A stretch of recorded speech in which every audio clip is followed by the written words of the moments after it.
कि नेपाल जो है वो इंडिया के ऊपर में, ये वाला जो कंट्री है ये नेपाल है। हम इसको कलर दूसरा लेके बनाते हैं ताकि रेड कलर से आपको समझ में आए। ये जो है ये नेपाल है। नेपाल एक लैंडलॉक कंट्री है। लैंडलॉक उसे कहते हैं जो चारों ओर से भूमि से घिरा हो, और ये एक बफर देश है। बफर देश उसे कहते हैं जो दो बड़े देशों के बीच का एक छोटा देश होता है, बफर देश। तो जब नेपाल में ये नेपाल पहले बहुत ही शक्तिशाली हो गया था। मुगलों के पतन के बाद नेपाल के गोरखा शासक बहुत ही योद्धा थे, वो लोग बहुत ही वीर हो गए थे। उन लोगों ने ये नेपाल की ये जो सीमा है इससे आगे निकल गए। ये क्या किए, नेपाल में इसके अलावे ये लोग सिक्किम को भी ये लोग कब्जा कर लिए। ये वाला एरिया सिक्किम है, सिक्किम को कब्जा कर लिए। सिक्किम के साथ साथ नीचे का ये तराई एरिया है, ये जो तराई एरिया है ये अवध का था। तो नेपाल के शासकों ने अवध का एरिया भी कब्जा कर लिया। फिर ये आगे बढ़ के ये कुमायूं, उत्तराखंड का इधर का एरिया है कुमायूं, कुमायूं को कब्जा कर लिया। इधर गढ़वाल को कब्जा कर लिया।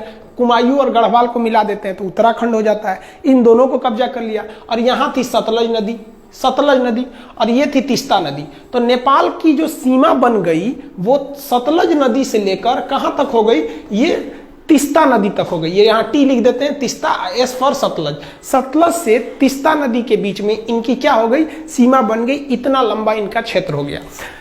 इन बढ़ते साम्राज्य को देखते हुए ब्रिटिशर्स, उस समय तो हम लोग स्वतंत्र थे नहीं, इंग्लैंड का कब्जा था हमारे ऊपर, तो जो ब्रिटिशर्स थे सब इंग्लैंड वाले, उन्होंने इसके साथ युद्ध कर दिया।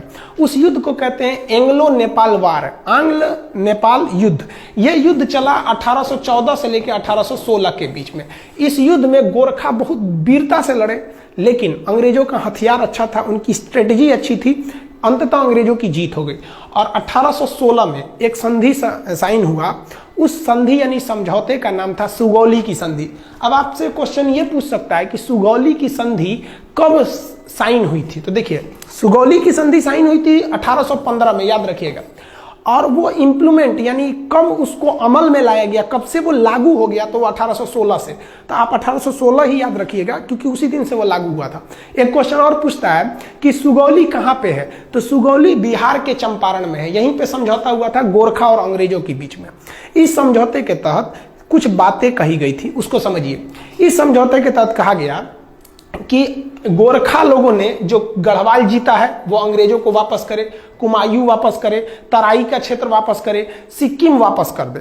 तो जब ये वापस कर देगा तो नेपाल की तो सीमा बदल जाएगी। अब सतलज से तीस्ता थोड़ी रहेगी जब ये वापस कर देगा तो। तब नेपाल की एक नई सीमा का निर्धारण किया गया जिस पर लेकर अभी विवाद चल रहा है। तो उस सीमा का नाम क्या है, तो समझते हैं हम लोग। आंग्ल नेपाल युद्ध में जब नेपाल की पराजय हुई तो अंग्रेजों ने नेपाल के लिए सीमा का निर्धारण कर दिया। उन्होंने कहा कि उत्तराखंड में जो शारदा नदी है, इसी शारदा नदी को ना नेपाल के लोग काली या महाकाली कहते हैं। तो जो महाकाली नदी है वो यहाँ से सीमा बनाएगी पश्चिम से, और इस तरह में मेची नदी वो नेपाल से ही निकलती है। नेपाल का लास्ट नदी है मेची नदी।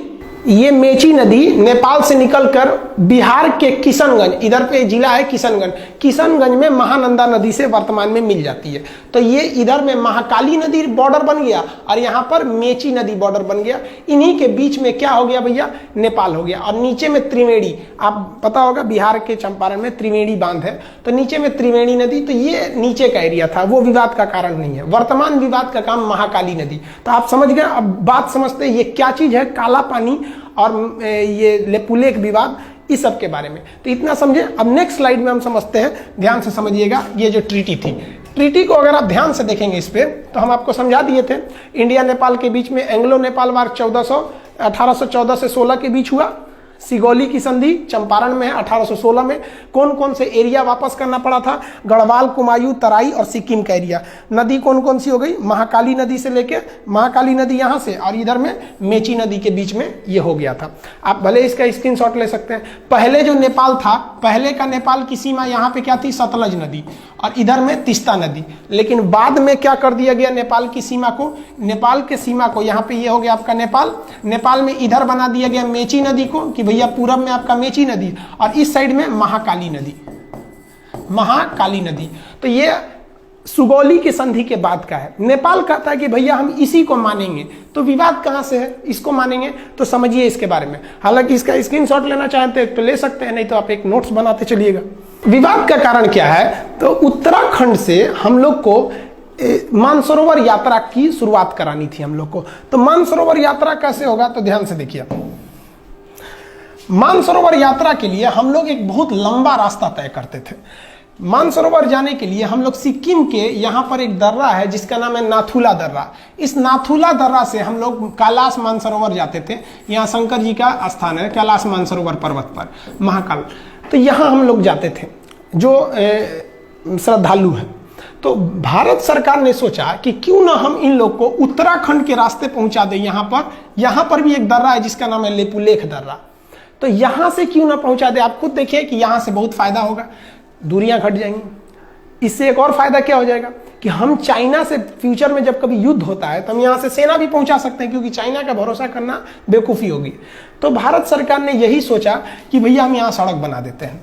तो भारत सरकार में जितनी भी सीमा पर सड़कें बनेंगी बॉर्डर पे, वो बनाने का काम करता है border road organisation BRO, border road organisation BRO। ये सेना के अंडर में एक संस्था है, यही काम करती है।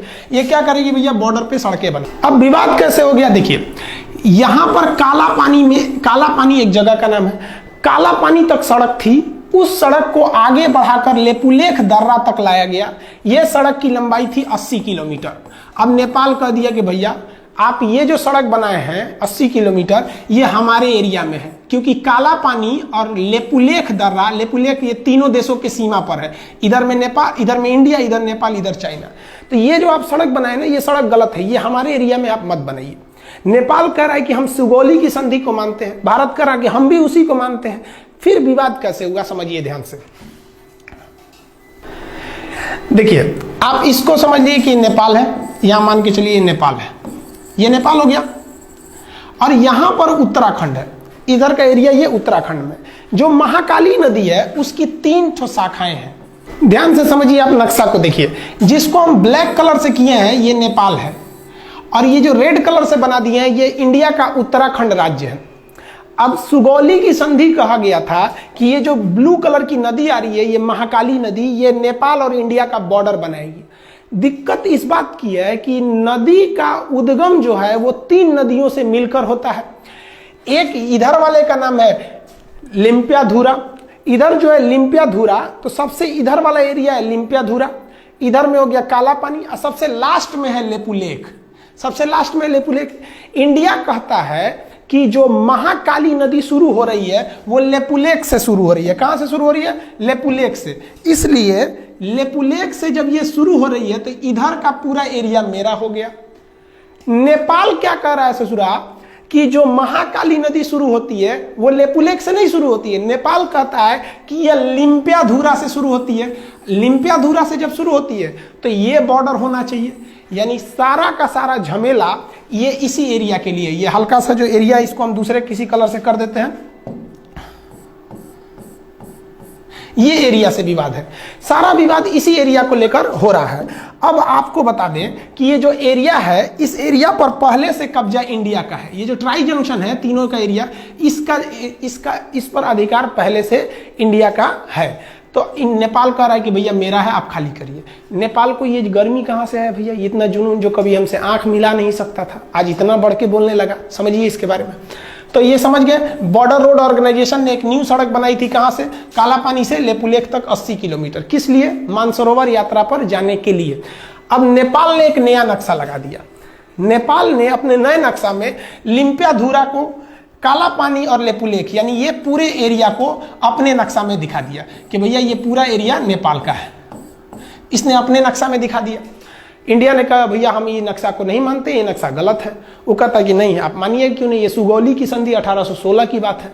तो आप समझ रहे हैं ना, वो उद्गम से एक झमेला है कि कहां से माना जाता है यहाँ पर। अब थोड़ा समझिए नेपाल ऐसा क्यों कर रहा है। नेपाल में अभी जो सरकार है वो सरकार है नेपाल कम्युनिस्ट पार्टी की। जैसे अपने यहाँ भारत में बीजेपी की सरकार है, उसी तरह फिलहाल नेपाल में नेपाली कम्युनिस्ट पार्टी है। ये चाइना की कम्युनिस्ट पार्टी से बहुत मैच करती है, दोनों की विचारधारा मैच करते हैं, इसलिए ये चाइना की ओर बहुत बह रहे हैं। और उसके प्राइम मिनिस्टर हैं KP शर्मा ओली। ये तो समझिए कि एकदम बैठे हैं चाइना की गोद में जाने के लिए तैयारी में। इनको समझ नहीं आ रहा है कि चाइना इनको बर्बाद करेगा।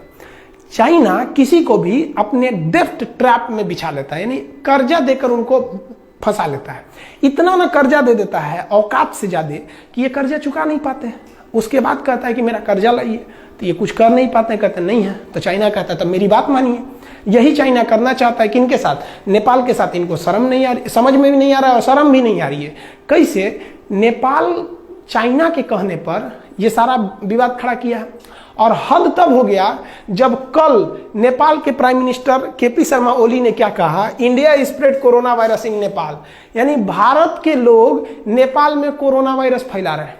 सोचिए, भारत के लोग फैला रहे हैं, हद हो गया भाई। हिंदुस्तान ने नेपाल को 2 लाख टैबलेट दिया था हाइड्रोक्सीक्लोरोक्विन का, 2 लाख टैबलेट दिया था नेपाल को पैरासीटामोल का, और वो भी उससे पैसे नहीं लिया था, गिफ्ट में दे दिया था कि भैया आप हमारे पड़ोसी हैं। और अमेरिका को हम लोगों ने पैसे में बेचा था।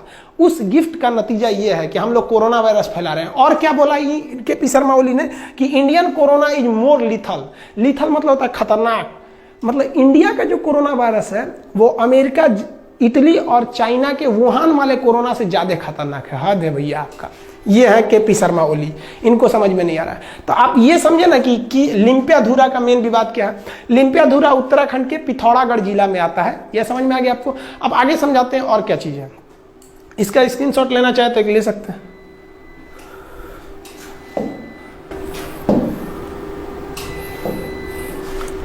देखिए, जो सड़क बनाया गया है वो सड़क बनाना जरूरी भी था। हमारे जो श्रद्धालु कैलाश मानसरोवर यात्रा जाते हैं, आप उनका स्थिति देखिए, कितने दुर्गम इलाके में जाते हैं, दुर्घटना हो जाती है। और भी आप देखिएगा तो इस एरिया में क्या हालत है सड़क का। आप देखिए कितनी गहरी खाई है, इतनी गहरी खाई में ये लोग, हम लोग की यात्रा करनी पड़ती है। ये मतलब जो कैलाश मानसरोवर की यात्रा पे जो श्रद्धालु जाते हैं उन पे, तो ये सड़क बनाना एक तरह से जरूरी भी तो था। तो बॉर्डर रोड ऑर्गेनाइजेशन ने पहाड़ तोड़ के सड़क बनाया। देखिए, इतना आसानी से सड़क नहीं बनते हैं, ये पहाड़ तोड़ के सड़क बनाया। और बनने के बाद नेपाल कह रहा है कि भैया ये एरिया हमारा है, आप खाली कर दीजिए। तो थोड़ा हम अब हम ये समझते हैं कि इंडिया को नेपाल के साथ क्या करना चाहिए, हर चीज का एक कंक्लूजन होना चाहिए। तो देखिए उसके बारे में। देखिए, पहला तो इस मुद्दे को हमें नॉर्मली डेलीगेट बेसिस पे कूटनीतिक तौर पे सुलझा लेना चाहिए। कूटनीतिक मतलब होता है बातचीत करके अधिकारियों के द्वारा इस मामले को सुलझा लेना चाहिए। क्यों? क्योंकि हम अपने दोस्त बदल सकते हैं, पड़ोसी नहीं बदल सकते हैं। दोस्त तो बाद में आते हैं, पड़ोसी तो बगल में रहते हैं। अगर हम अपने पड़ोसी से ही दोस्त की तरह व्यवहार रखेंगे तो ज्यादा अच्छा रहेगा। तो इंडिया इसीलिए नेपाल को समझाता है, लेकिन ये समझ नहीं रहे हैं। तो चलिए एक तो हम दिखाते हैं। नेपाल के साथ इंडिया ने ट्रेलर दिखाया था 2015 में। 2015 में मधेसिया विवाद था। इंडिया के कुछ मधेसिया जाति के लोग नेपाल में बसे हैं, नेपाल उन लोग का ध्यान नहीं रख रहा था। इंडिया ने भी क्या किया, तो ध्यान से देखिएगा। नेपाल का जो बॉर्डर शेयर होता है इंडिया के साथ, ये मैदानी क्षेत्र है, यहाँ ट्रक वगैरह जा सकते हैं, इस रास्ते से ट्रक वगैरह जा सकते हैं। लेकिन ये वाला एरिया पूरी तरह पहाड़ है और बड़े बड़े पहाड़ हैं। माउंट एवरेस्ट भी उसी साइड में है, बड़े बड़े। तो चाइना से इधर आना बड़ा मुश्किल हो जाता है। इसलिए चाइना हो गया या कोई भी हो गया, वो अपना सामान अगर चाहते हैं कि नेपाल को बेचे, तो वो नेपाल को बेचने के लिए वो सामान को चाइना से वो कलकत्ता बंदरगाह पे उतार देते हैं और कलकत्ता बंदरगाह से ट्रक के रास्ते इसको नेपाल पहुंचा दिया जाता है। इसका मतलब नेपाल पूरी दुनिया से अगर चाहता है जुड़े तो उसके लिए 2 ही रास्ते हैं, या तो भारत या तो चाइना। अब समझिए भारत और चाइना में क्या प्रॉफिट है उसको। अगर कोई आलू आप नेपाल भेजते हैं इंडिया के रास्ते, तो ट्रांसपोर्ट को जोड़कर अगर खर्चा निकालिएगा तो 1 किलो आलू अगर 10 रुपया है, तो नेपाल पहुंचते पहुंचते वो 10 रुपये किलो का आलू 12 रुपये किलो हो जाएगा, क्योंकि यहाँ ट्रक वगैरह का भाड़ा भी जोड़ना है। लेकिन वही आलू जो 10 रुपये किलो अगर आप चाइना की ओर से भेजिएगा तो ये आलू 250 रुपये किलो हो जाएगा। इतना भयानक इधर मतलब पहाड़ है, सबकी जा ही नहीं पाएंगे आप यहाँ पे। तो इसलिए नेपाल को भी सोचना चाहिए कि भैया अगर भारत ने यहाँ से ब्लॉक कर दिया तो हालत खराब हो जाएगा। 2015 में भारत ने यहाँ से ब्लॉक कर दिया था, 2 महीने तक ब्लॉक कर दिया। 2 महीने में नेपाल का ये हाल हो गया कि नेपाल के जहाजों के पास पेट्रोल नहीं था। वो नेपाल के प्रधानमंत्री बोले थे कि कोई भी जहाज अगर नेपाल में आता है ना, तो आप वो जहाज का पेट्रोल लेके आइएगा, हमारे यहाँ पेट्रोलों नहीं बचा हुआ है। ये हाल हो गया है नेपाल का। तो अगर इंडिया ब्लॉकेज लगा देता है तो नेपाल कहीं का नहीं बच पाएंगे। तो नेपाल को भी सोचना चाहिए कि हम ये ट्राई जंक्शन जो है, जिसे वो लिम्पियाधुरा को मान रहा है, हम लेक को छोड़ ही नहीं सकते हैं, एकदम कंफर्म छोड़ नहीं सकते हैं। और ये नरेंद्र मोदी बैठे हैं प्रधानमंत्री, कश्मीर छोड़वे नहीं किए, लोग कूद रहे थे पाकिस्तानी, ये वो तो लेपुलेख छोड़ेंगे यहाँ पे। इनका भी दिन खराब चल रहा है, विनाशकालीन विपरीत बुद्धि। आप समझदार हैं, आप भी समझते हैं ये सब चीज़ों के बारे में। तो ये टोटल ट्राई जंक्शन का विवाद था। आप होप आप समझ गए होंगे काला पानी। तो काला पानी, लेपुलेख, लिम्पियाधुरा, ये एरिया जो है ये कहाँ पर है? पिथौरागढ़ उत्तराखंड में है। तो नेपाल को इंडिया की कितनी ज़रूरत है आप समझ सकते हैं। और हम लोग ने कभी भी नेपाल का बुरा नहीं चाहा है। इवन हमको नेपाल के बारे में भी सोचना चाहिए। हिंदुस्तान ने ऐसा कोई युद्ध नहीं जीता है जिसमें नेपाल के गोरखा भाइयों का खून न बहा हो। हमारे जनरल थे मानिक साहब, बहुत ही बहादुर फील्ड मार्शल, जनरल से भी ऊपर का पद होता है फील्ड मार्शल। इतना ऊपर पद होता है सेना में कि आज तक 2 ही लोग को मिला ही, KM करियप्पा और मानिक शाह। मानिक शाह ने बोला था कि अगर तुमसे कोई कहता है कि मुझे मरने से डर नहीं लगता है तो समझ जाना वो झूठ बोल रहा है, या तो वो गोरखा सिपाही है। तो भारत में गोरखा सैनिक भी है। तो हमें ये भी देख के चलना है कि नेपाल से अच्छा संबंध बना के रखें ताकि वहां से हमारे देश में गोरखा सैनिक आ सके। बहुत ही योद्धा होते हैं और पहाड़ों पर लड़ने के लिए माहिर होते हैं। और कश्मीर में पहाड़ी एरिया में वो बहुत कुशलता से अंजाम दे सकते हैं। कारगिल की लड़ाई में भी वो लोग भाग लिए थे। हम भी भगवान से दुआ करते हैं कि भाई जल्दी जल्दी, एक तो कोरोना का संकट है, उस पर से एक नया संकट लेके चले आए, तो इसको भी जल्दी से सुलझा लेंगे नेपाल और भारत के इस रिश्ते को। आई होप आप इसको समझ गए होंगे। नेक्स्ट हम आपको समझा देंगे कि टूर ऑन ड्यूटी क्या चीज़ है, सेना में 3 साल कैसे जाना है, फिर नेपाल से क्या, नेपाल के साथ चाइना के साथ अभी जो नया विवाद हो गया है वो क्या चीज़ है, इस सब के बारे में हम समझा देंगे। वीडियो 5-6 दिन से नहीं डाल पाए एक्चुअली, बहुत लॉकडाउन के पीरियड में सबको बहुत सारे काम हैं। बहुत से ऐसे गांव हैं जहां पे गवर्नमेंट नहीं पहुंच पा रही है, उन लोग को भी खाना पानी देना रहता है। तो आपको भी अगर कहीं ऐसा लगता है कि कोई ज़रूरतमंद है तो आप भी वहां जाइए, हर काम छोड़ के वहां जाइए, क्योंकि बार बार अपने देश को सेवा करने का मौका आपको नहीं मिलेगा। यही वक्त है कि आप अपने कामों के बीच में से कुछ समय निकाल के उनको भी समय दीजिए। तो जब अब कभी कभी वीडियो रुक जाता है तो आप बात समझिए बाबू, उस काम को भी हम छोड़ नहीं सकते। तो थोड़ा हम उधर बिजी थे इसलिए हम वीडियो नहीं बना पाए, अब आ गए हैं, अब वीडियो कंटिन्यू रहेगा। आई होप आप ये समझ गए होंगे। नेक्स्ट वीडियो में हम फिर चर्चा करेंगे, अब सब्जेक्ट भी स्टार्ट कर देंगे, बायोलॉजी जो छोड़े थे या फिर पॉलिटी वगैरह।